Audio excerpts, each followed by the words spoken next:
Good morning, ladies and gentlemen. Welcome to the Catalyst webinar series presented by the Education Committee for the Southern California PGA. The Catalyst webinar series is a bi-weekly educational platform for creating success and change in your club and career. We're very excited, enthusiastic, energetic this morning to welcome Bud Garmany from Garmany Golf. Those of you that are not familiar with Garmany Golf is a customized travel and golf excursion service-oriented company. Bud's the CEO and creator of that company. He's been heading this up since 2009. Longtime golf enthusiast. Mr. Garmany, thank you very, very much for being here this morning. Welcome to the Catalyst webinar. John, it's our pleasure to be here. We're excited to talk about some great experiences. So it's all yours. Take it away. Thanks, John. And I want to thank everybody for tuning in this morning and giving us an opportunity to talk about something that's so passionate to our core and what we do and who we are. You know, starting out with the title of the presentation today, it says how club travel can enhance the PGA professional's career.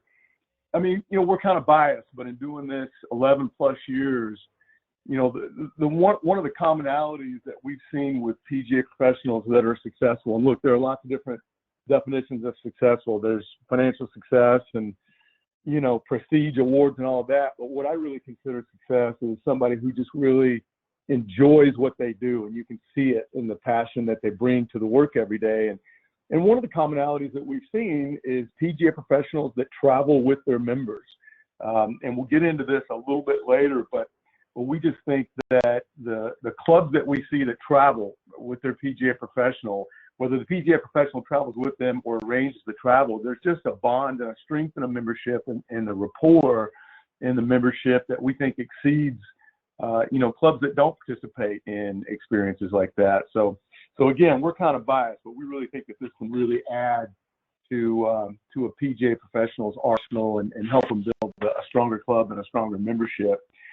Just kind of, you know, talk a preview of what we're going to talk about today. First of all, we want to tell you just the Garmany Golf story and who we are and, you know, what our origin is, you know, how we came to be and what we think makes us different.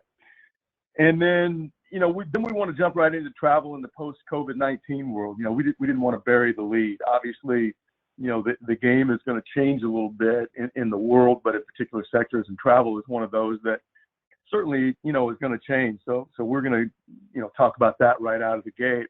And then we want to talk about, you know, PGA pros and membership travel and why it's such a winning combination, why it does strengthen the rapport between the pro, the club, the membership, etc. And then we want to give you, you know, kind of some tips at helping you promote travel with your members. And some of you out there, you know, you already travel with your members. I'm not sure who all logged on, but there may even be some people who have traveled with Garmany Golf on some of our experiences. And, you know, we want to talk about that as well. But talking about the Garmany Golf story, you know, first of all, you know, we were founded in late 2009, which is probably the worst year, other than 2020, which is probably the worst year in the history of the world to start a luxury golf travel company. You know, that was right in the middle of the, you know, the financial crisis. And somebody said to us the other day, said, you know, how do you look at handling the crisis that is upon us now with the COVID-19? I says, well, hell, we were born into a crisis in 2009.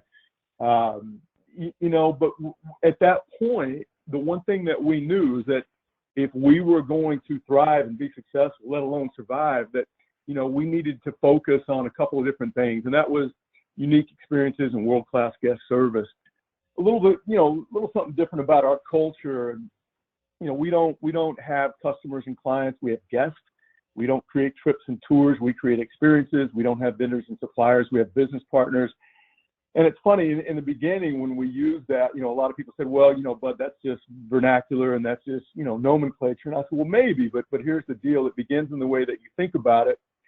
And then that leads to your words. And then obviously that becomes your actions and your character. And so we've always been really passionate about the way that we go about creating experiences. And I always say that anybody can book tee times and hotel rooms, but it takes a passionate hospitalitarian to really create a unique experience. And so that's kind of the way that we carved our niche and focusing on world-class guest service and attention to detail and high touch points and whatnot.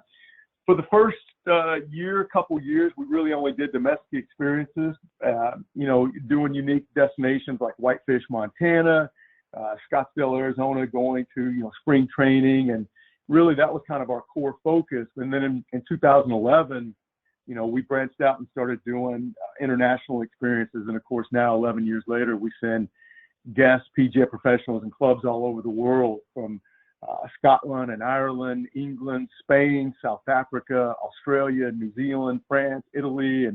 And basically, someone said to us recently, said, is there any limitations to where you'll go? And I said, only the fact that we need to know that it's a unique experience. We need to have great relationships with our business partners. And when we're talking about the business partners, of course, we mean the hotels, the resorts, the golf courses. It could be a distillery. It could be a private castle, our ground transportation partners.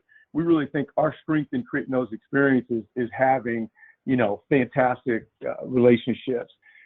And then, a few years later, 2018, we created our Do Good division where, Garmany Golf utilized our platform for creating great experiences to help out charitable events, foundations, anything that we thought was a worthy cause. And one of the things that we found out is that we were very fortunate. Over the last couple of years, we've raised almost $1 million for charity with the Garmany Golf experiences that we've created and donated for large events, whether it be, the St. Jude Foundation, the Make-A-Wish Foundation, or, anytime there's a great cause out there that we can create an experience and utilize some of these charity events and these auctions. We love using that platform to, as we say, do good.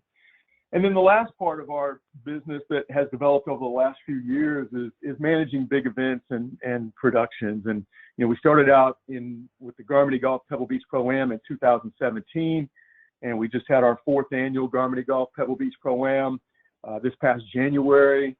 Last year, we ran a significant event at Harding Park for the Gaelic Players Association. For those of you who aren't familiar with Gaelic football, that's kind of the Irish version of the NFL. And we had nearly 100 players up at Harding Park where we helped raise money for the Gaelic Players Association. Just recently, we had the Scottish Golf Tourism Week where we had 14 of the top properties and partners from Scotland when we had 3 big golf days. Some of you on the call may have been at some of those. We did a day at Wilshire, a day here at Sherwood, and another day down at the farms with our good friend Scott Hine at the farms of Rancho Santa Fe. Recently, we signed a deal to do the Eastwood Ranch. Allison Eastwood, daughter of Clint Eastwood, has a animal advocacy foundation. We're doing a big event here at Sherwood. So, that's just kind of a summary of, who Garmany Golf is and what we do. But again, I would emphasize that for us, the only thing that we're limited to is it needs to be a unique experience, and we need to be able to talk about world-class guest service and attention to detail. Travel in the post-COVID-19 world, the first thing I'm going to say is that, the one thing that all of us have come to find out, if there's any certainty about, the post-COVID-19 world, the fact that there's no certainty. And so we're all trying to kind of read the tea leaves, and obviously travel is going to be impacted, and we know that. But here's what we know and reasons that we're optimistic. First of all, as human beings, we're hardwired for connection, community, and great experiences. I mean, there's just, while travel may change and the conditions and the timelines may change, the one thing that we are absolutely optimistic and certain of is that people will travel, because that hunger and that thirst that we have for great experiences, that's not going to go away. That's just something that's a part of us, particularly with golfers. And we'll talk about that, a little bit more going forward. As far as the uncertainties, the 2 big things for us is international travel and how quickly that'll come back. We have daily calls with our business partners, all over the world, and there's a lot of reason for optimism as these resorts get a handle on how to be social distance compliant, and that's the great thing about golf too. Obviously, as the courses have started to open up in Southern California and around the country, is that golf is inherently social distance compliant. It gives us the opportunity. It's not like basketball or some other sports where that that close connection brings us maybe more susceptible to a virus and whatnot. But certainly with golf, we have the opportunity with some modifications and some adaptations. We have the opportunity to make golf a part of, coming back from this COVID-19. But in terms of the uncertainties, international travel, we think that obviously 2020 has been impacted significantly, but as we get into 2021, that hunger, we've all been kind of buttoned up for a significant amount of time here, but certainly as we have this opportunity when things start to open up again, I look for international travel to make a comeback in 2021 and 2022. I think we'll be full bore back to where we were in, pre-COVID-19 levels. Part of that is the vaccine and the ubiquitous testing. I think that a lot of this is people want to feel safe. They want to know that, there's some possibilities that even if they were to become infected or impacted, that, it's not something that's going to be a death sentence, if you will. So as we hear more news and the news gets more positive every day with vaccine and testing, then I think people are going to be more inclined to venture out and get back to, having those great experiences.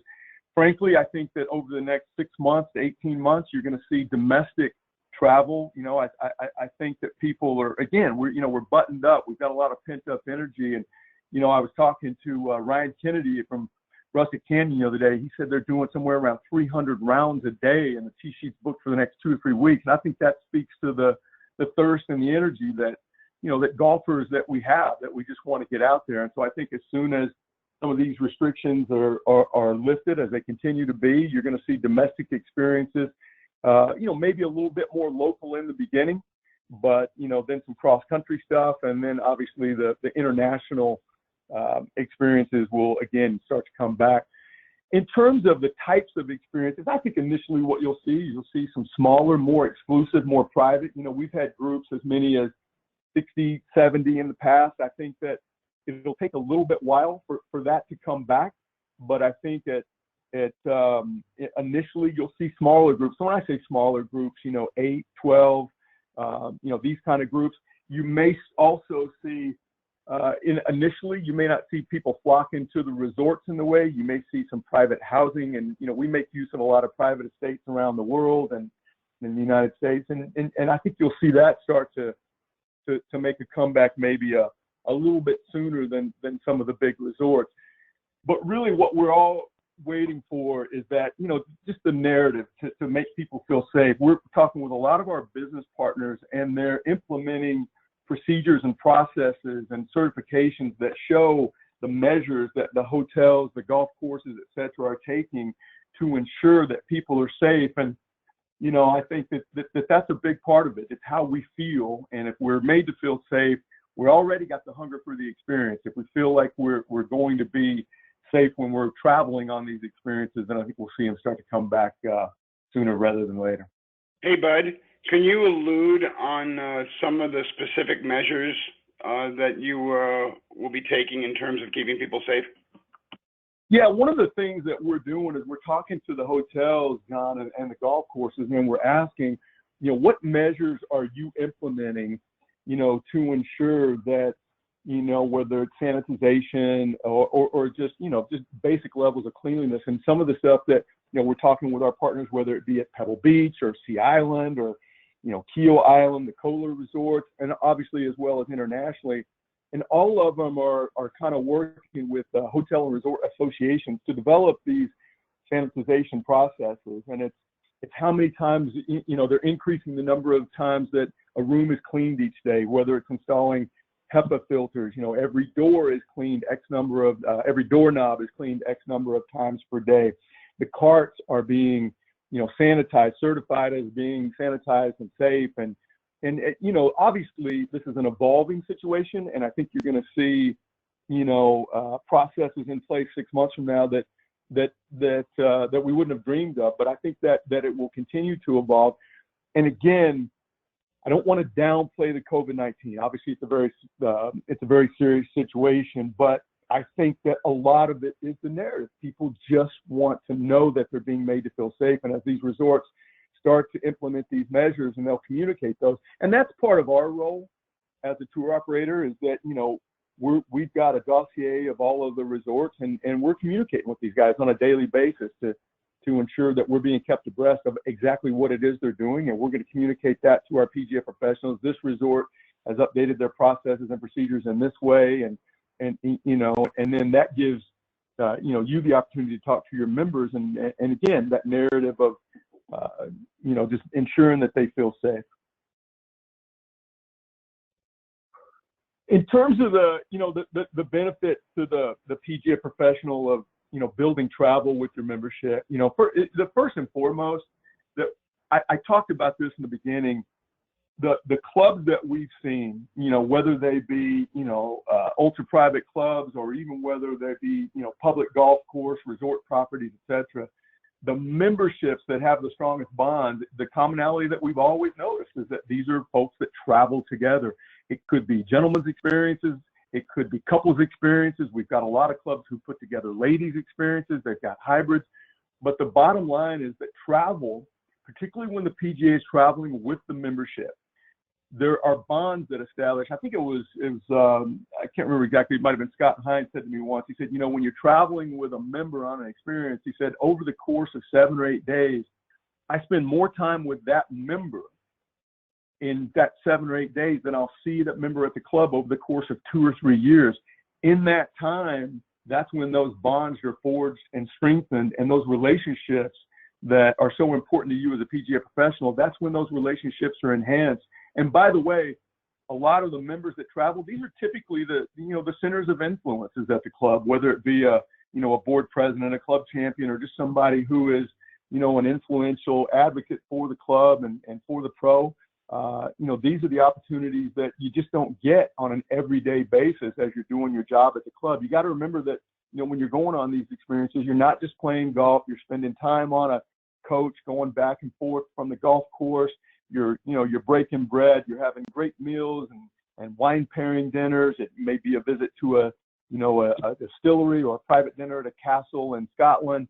These are things that, not only are they, opportunities to build relationships, but you build lifetime memories. And, these are things that they just enhance and forge those bonds with your members. And not unimportant, you have an opportunity to increase your personal income.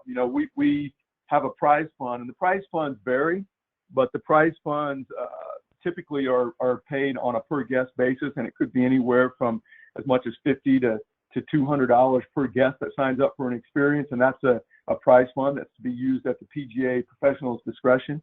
Referral fees, the referral fees can range anywhere from as little as 3% to as much as 7% of the gross revenue of an experience. And that can be significant. If you are looking at doing a couple of different experiences per year, let's say you do one with a group of couples and you do one with, a group of gentlemen, maybe one's an international experience, one's a domestic experience, that's an opportunity to increase your income in a significant way. And I don't want to make money the most important things. Again, I really believe that, forging the relationships, with the members, but most importantly, it's creating those lifetime memories for yourself. If it's a couple's experience and your spouse is going, these are things that, that you just don't get to do in a lot of other industries. And we just think that can be a really important arrow in your quiver. When you start to think about travel, and for folks that haven't traveled, if you've traveled many times, you kind of understand, how it plays out. Obviously, different companies do it differently. Our goal is, we want you as a PGA professional, we want the hardest thing that you do in all of this is decide where you want to go. And then from there, we want to make it a turnkey, seamless operation so that we create the experience so that basically your only job is to be enthusiastic about it. And that first question there is, where do you want to go? I always believe that's the most important thing I can ask a PGA professional, because if you as a PGA professional are excited about the experience, you're going to be excited about it with your members. And I always think, that's the first question that we want to answer is, where are you excited about? What's on your bucket list? Where have you always thought, if I had the opportunity, I want to travel here? And then obviously along with that, you've got to find out, where do your members want to go? And, I'm going to go back to the centers of influence. The last bullet point there is, who are my Pied Pipers? Every club, and if you travel, this, or even if you don't travel, this, every club's got some members that, I call the Pied Pipers, that if you get that member on board, he or she or that couple, they're the ones that are going to help you sell it. And so I think that, in finding out, where do your members want to go, I'd start with those centers of influence, your Pied Pipers. One of the things that we've done with a lot of different clubs, and certainly a lot of clubs even here in the SCPGA, is we'll create a survey that you can send out to your members. It's an 8 to 10 question survey that just says, look, as a club, we think that creating some travel experiences can be a real added value, and we really want to enhance the value of you as a member and to your membership. And we create this small, simple survey. What's on your bucket list? Have you been to this place? And the survey can be specific. It can be as specific as, what's the ideal time frame that you'd like to go? What type of season? How many days? 5 to 7 days? Would it be 8 to 10, 2 weeks plus? These are all things that if you don't have a history as a club of traveling, by getting this survey, you're getting that feedback. And a really important kind of subcomponent, I guess, that comes out of these surveys is you'll have people walk into your office or into the pro shop and say, hey, I saw that survey. I just want you to know, I've been to Scotland before, and here's where I think we ought to consider going. So, building that survey, creating that survey and sending that out, that can really help you identify, who the members are that want to travel and where they want to go. Just kind of in summary, and hopefully we'll have an opportunity to if anybody's got any questions here to address those. But first and foremost, travel it's just a part of who we are as humans. We're hardwired for experiences, particularly in the golf world. One of the things that I think is so magical and unique about our game, I always say, look, a tennis court is a tennis court no matter where it is. A basketball court the same, a soccer field, etc. But the beauty of golf is that, as golfers, we eat with our eyes. That's why you see so many people that have calendars or screensavers of different golf courses from around the world. The game is the same. The experience is uniquely different. The landscape, the canvas, if you think about it, and that's what makes golf such a magical sport. And for people to want to take experiences, because you see so many of these coffee table books that have these incredible images of these golf courses around the world. That's what whets our appetite. That's why I got into business 11 years ago. Was I got tired of seeing these great golf course pictures, and I wanted to experience those. And so, travel is going to come back, but particularly in the golf world, and we think much sooner rather than later. The nature of the travel is going to change, but look, change is inevitable. Everybody on this call understands that. How it changes, it's not going to change from the standpoint of being a unique experience, but the logistics are going to change in terms of, the size and the social distance compliance and all that sort of stuff. Lastly, I would say, have conversations with your members, because facilitating unique experiences, again, it's going to make those members appreciate, being members of your club and you as a PGA professional. And if you don't have a history of travel, again, our role in that is to help you create the experience, but basically to make it a seamless turnkey experience so that, your toughest job is figuring out where you want to go and then just going and having a great experience. And that's what we're excited to get back to the business of doing. And we're passionate about it. We love it. And we're excited to do more of that for you guys. Hey, Bud. Can you talk a little bit about what you'll be doing in terms of offering a selective screening program where you actually wouldn't accept or possibly wouldn't accept individuals of a higher risk category until a vaccine's created or something like that? Yeah, I mean, listen, that's a tough one, John, and we're having conversations today. Look, we've in the last 6 weeks, I've had conversations with people from all walks of life, whether it's, scientists, economists, doctors, venture capitalists, people in the travel experience, et cetera. And that's one of those things that, look, that is certainly an important component, but also, obviously people, whether it's constitutional rights or just basic freedom, it becomes tough for us to pick and choose of who can and who can't. You'd like to think that people are going to be, intelligent enough, but also just self-preservation. If they think that they're at risk, that, they're not going to want to travel. But but certainly that's something that we're looking at, and we're talking with people across all sectors of the travel and hospitality industry to find out, how we can be more effective in facilitating that. It definitely must be a challenge. Obviously, you're in the business to make money, and it's a fine line in terms of turning away business. Certainly can understand that. Well, listen, I hope that's our biggest problem, is trying to figure out how we turn away business. That would be a nice problem to have. But I think that, again, a lot of this is about the narrative. I just found out yesterday that, during late January, I took the antibody test, and it turned out that I had actually had, the coronavirus, and I had a bug for a couple of weeks. But, I wasn't down and out. I wasn't bedridden or anything like that. Again, I think as we go forward and the numbers begin to flesh themselves out, and I understand how serious the issue is, but I think as we go forward and the numbers begin to flesh themselves out, I think we're going to find out that maybe not as risk, unless you obviously are of, elderly, and there's some underlying comorbidities, as they call them. Maybe that's a situation that you need to be more concerned about. But I think as we go forward, I think we're going to find out that we're maybe not as at risk as, some of the things that are being communicated. Look, panic and hysteria have never been very good advisors, but a lot of what is going on right now is panic and hysteria are kind of the lead communicators. And the one thing I know about, Americans and human beings in general, we've got short memories. And so as we go forward, again, we're going to be hungering for great experiences. So I think we're going to see it come back strong. Well said, bud. General ballpark figure on a 7-day, 5-round golf trip to Pinehurst with airfare? Ballpark.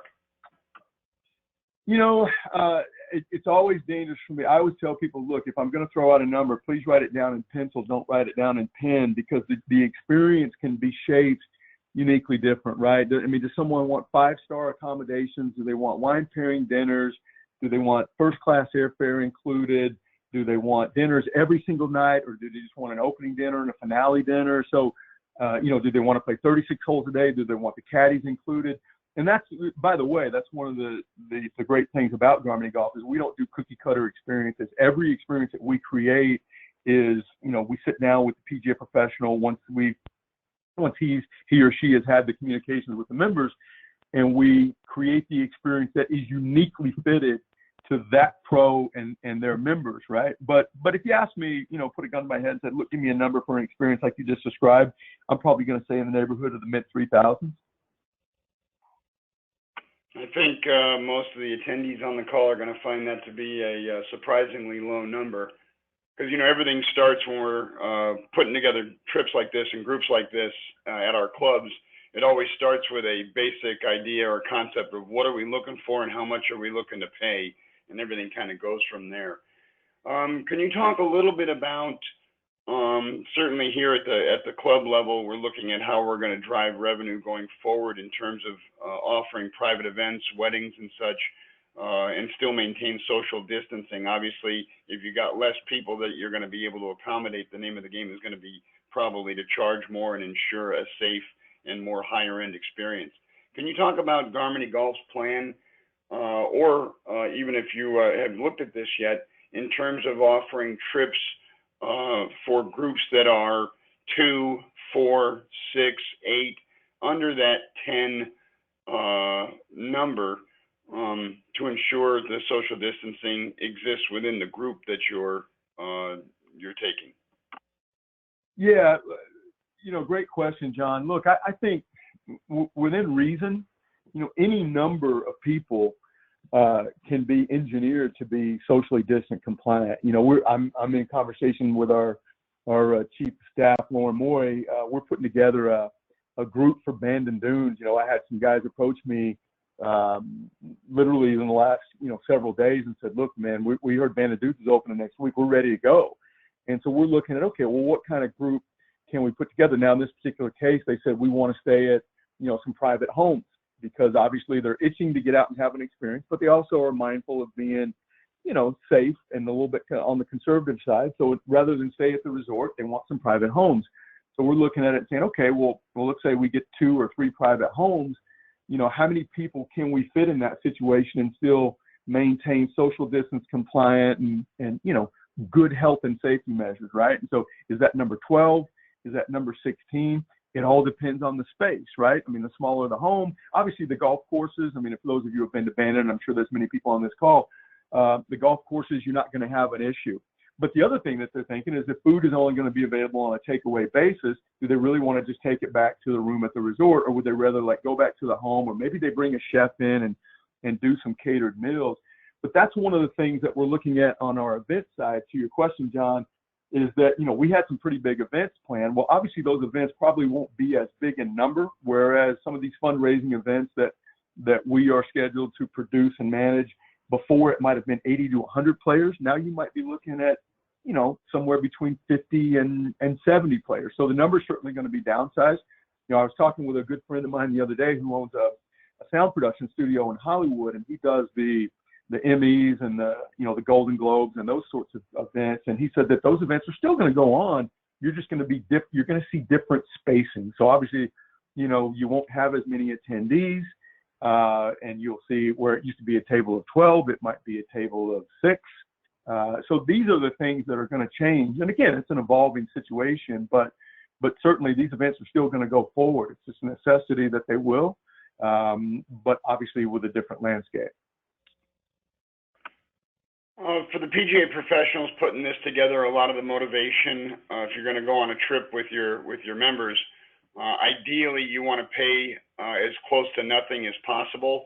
Can you talk about numbered size groups for various destinations that would merit a considerable discount or free passage for the PGA professional who's putting it together?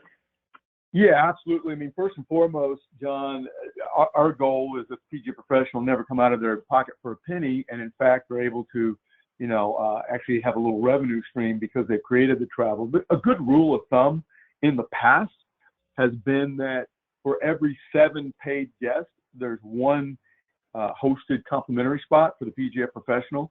So that's been the rule of thumb in the past. That could change going forward. I don't see that number going down significantly, but yeah, I mean, just most importantly, I don't think the PGA professional should ever pay a penny to travel. And that's always been what we've tried to strive towards. And in fact, we if anything, we want to create, revenue stream. Now, I'm sure a lot of these destinations are based on experiences that you have had firsthand. Can you talk about some of the greater trips that are out there from your point of view, in your opinion? Oh yeah, I mean, well, first of all, we don't create experiences anywhere where we haven't, where we've not only done site visits, but we've stayed there, we've played there, we've eaten there. We know the maitre d', we know the caddy master, we know the lead concierge. I mean, those relationships are critical to us being able to ensure that the standard meets, our own experience for unique experience. But certainly, I don't know if everybody starts out with, Scotland, but as their bucket list, box number 1. But, when you're known as the home of golf, that's a pretty good, that's a pretty good nickname. And so Scotland would be one of the first ones that always jumps to people's mind. In Ireland, for those of you who've been to Ireland, the hospitality and the experience is second to none. The people are just so incredibly hospitable. And I've been on the phone recently over the past few weeks with, a lot of my good friends who run hotels, golf courses, and the national tourism boards in Ireland. And they're brokenhearted right now, because they enjoy Americans coming so much. And that's what they're really missing. So I can tell you that they cannot wait to get back to hosting people. But there are also, unique experiences that people don't consider. One of the most unique experiences that we create is South Africa. And that's really built on the trifecta of great golf, the safaris, which of course is an incredible bucket list experience, and then all the great wineries, which include some of the great golfers from South Africa, Ernie Els, David Frost, both have their own wineries. And obviously, as some of these golfers get more and more into wines, you're seeing more of that happen. But Australia, people say pound for pound, where's the best, golf you've ever seen? I always say the Melbourne Sandbelt. When you talk, I don't know how many people saw the President's Cup last year, but Royal Melbourne, Kingston Heath, Victoria, the National, there's just so much great golf in that Melbourne Sandbelt that it's just phenomenal. One of my new favorite experiences is New Zealand. For anybody who's ever been to New Zealand, it is an absolutely magical land of people, phenomenal culinary experiences, the landscape, the golf is some of the best you'll ever see, with Quarry Cliffs and Cape Kidnappers and Jack's Point. And that's the great thing about what we do. There literally is just no end to, the opportunity to have an incredibly, and I don't say this lightly, life-changing experiences that just leave a mark on you. Can you talk about some new destinations on the horizon? Either you were putting it together prior to COVID or even that are still on the table, such as South America or Southeast Asia? Yeah, Argentina is one that, we have not yet created experiences to, but we've got great contacts there. I know there's some, again, some incredible culinary and, architectural and historical aspects to an experience like that.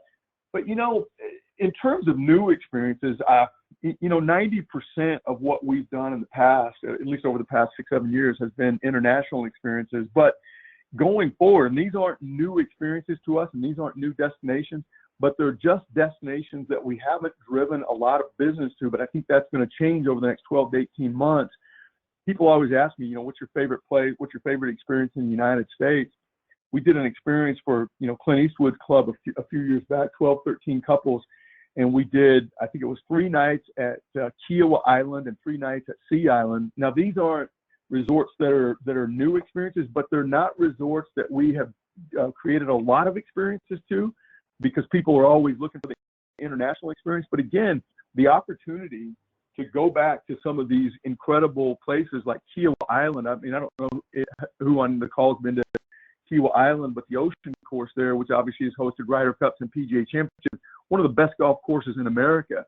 You talk about Sea Island, which is, and the great thing about Kiowa Island, by the way, 30 minutes from Charleston, which is one of the great tourist cities in North America, and you go 3 hours down the road and you're at Sea Island, which is 45 minutes from Savannah, which is one of the great cities in America to visit, culinary, historical, architectural, etc.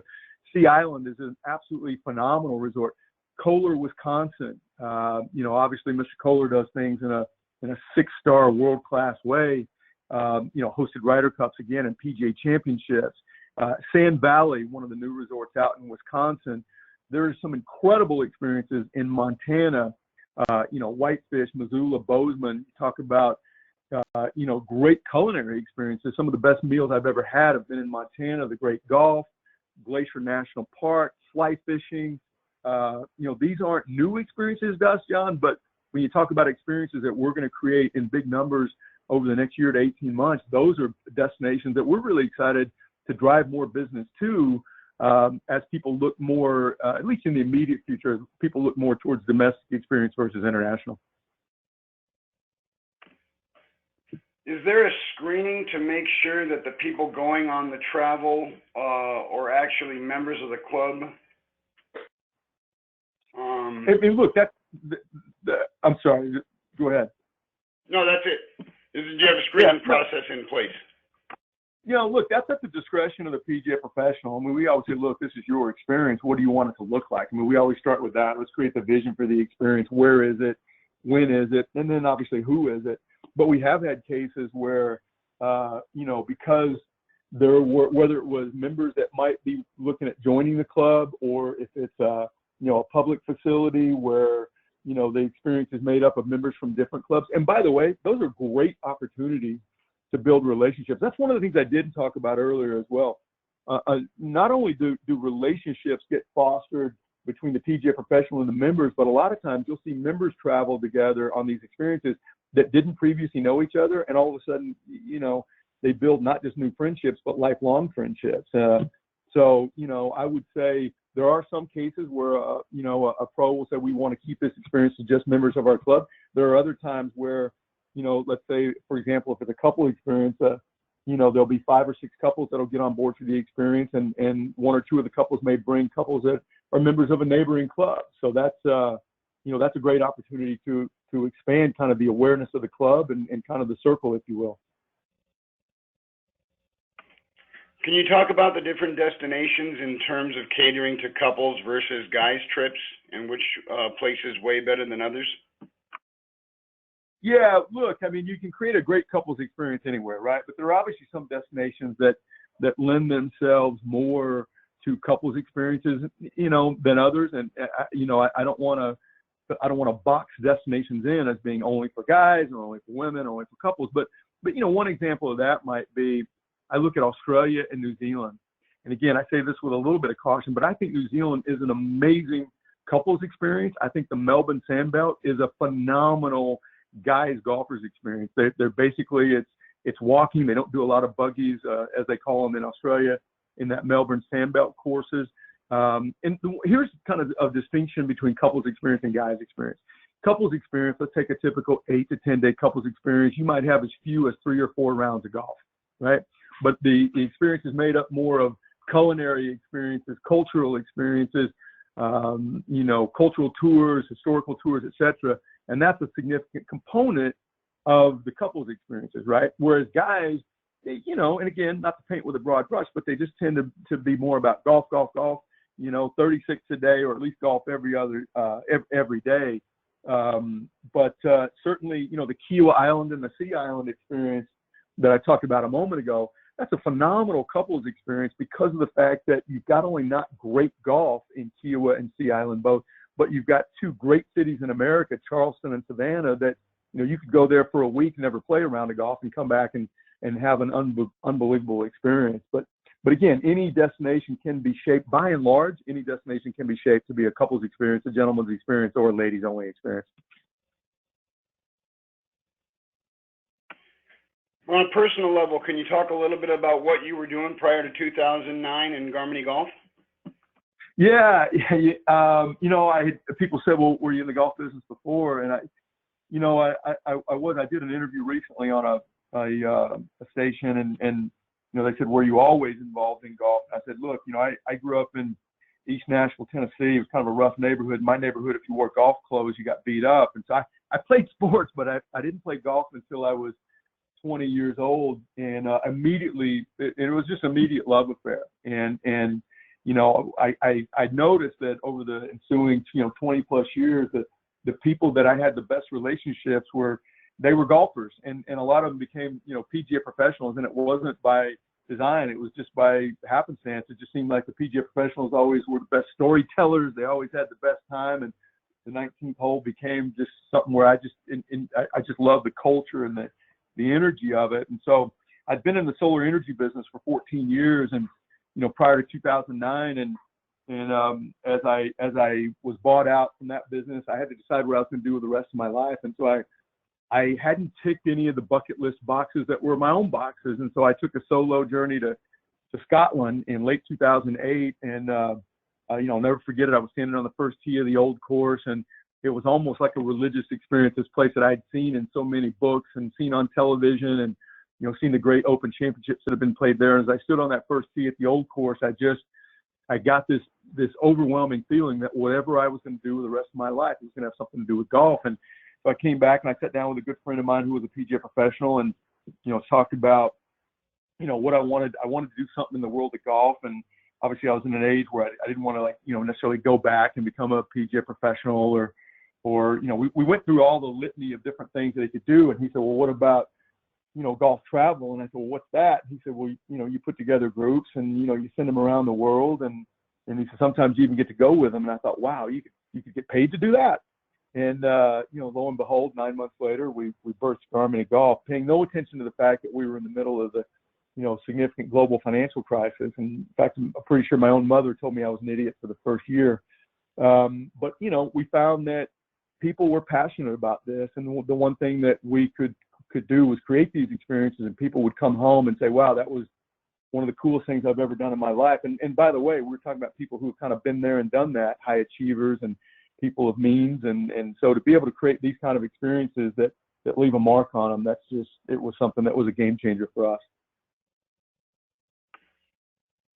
Now, does Garmany put together trips that are family oriented, particularly catering to families with children?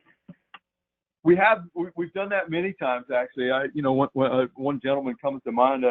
I'm a member of a club up in Northern California, Albany Golf Club, and the gentleman named Mike Block. And every year, Mike's got 3 kids, and they're all married, and he and his wife love the game of golf, and so every year they'll put together an experience, whether it's Ireland or Scotland, and it's the Block family experience, and that's something that is really special for us to be able to do as well, because obviously these are the hallmarks of who their family is and the kind of experiences that they want to have. So to be able to create those kind of experiences is very cool for us. And a little bit of a broader answer to that question, John, we're not limited.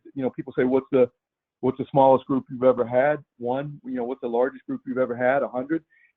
We're not limited. The only thing we're limited to is, we need to know that the destination, we have great partnerships, we have great relationships with the hotels, the resorts, the golf courses, the ground transportation, some of the unique cultural experiences, et cetera. As long as we have that, we can create a custom experience for, any group from 1 to 100.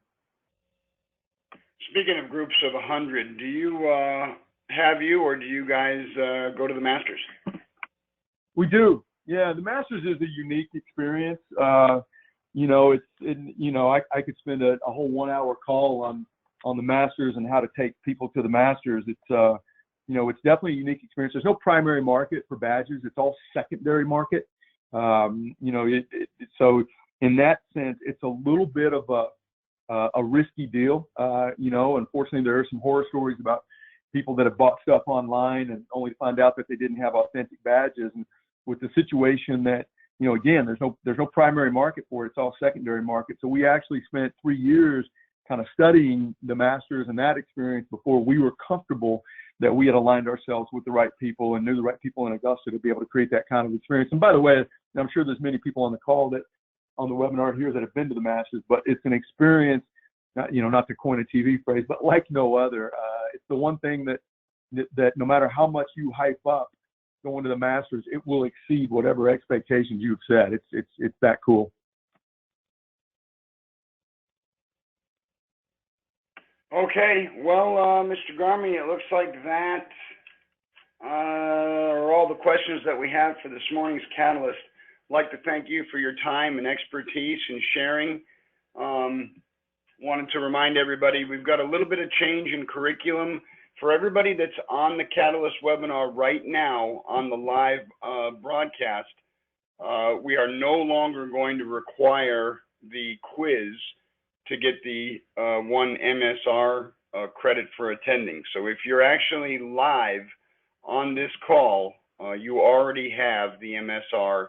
You don't have to pass the quiz that's going out. However, not pertaining to the members that are on this call live, there is still going to be a quiz link that goes out with the YouTube recording for PGA members, not only of the Southern California section, but of sections abroad, to access the Catalyst via YouTube, which many members in various sections across the country do, accessing the Catalyst through YouTube, and the quiz link will be available for members to take the Catalyst and get an MSR credit after the fact. But going forward, there will no longer be a quiz requirement to get the MSR. I want to thank Jeff Johnson for spearheading that, and it's definitely new to our curriculum. So thank you, Jeff, for making that change. I think it's relevant and it's appropriate. But also, in light of the Catalyst webinar series and the COVID-19 pandemic, we are doing the Catalyst webinar every Thursday. Historically, it was every other Thursday, but now we've been doing it now every week. So I just want to remind everybody, the next Thursday, May 14th, we've got Dr. Joe Parent. I want to thank Dr. Allison Kurt for bringing Dr. Joe to the Catalyst fold. Dr. Joe is going to be on talking about managing stress and enhancing well-being. So that's going to be a particularly relevant topic, and he is definitely a credible source for that as well. But Bud, I want to thank you again for being on this morning. One final question here. You know, PGA professionals are always looking for testimonials. Not that they don't believe what they see on the presentations. It's just always nice to reach out to someone that they know personally to kind of vouch for the experience. Can you name drop a couple of PGA pros that we could possibly reach out to for testimonials on Garmany Golf?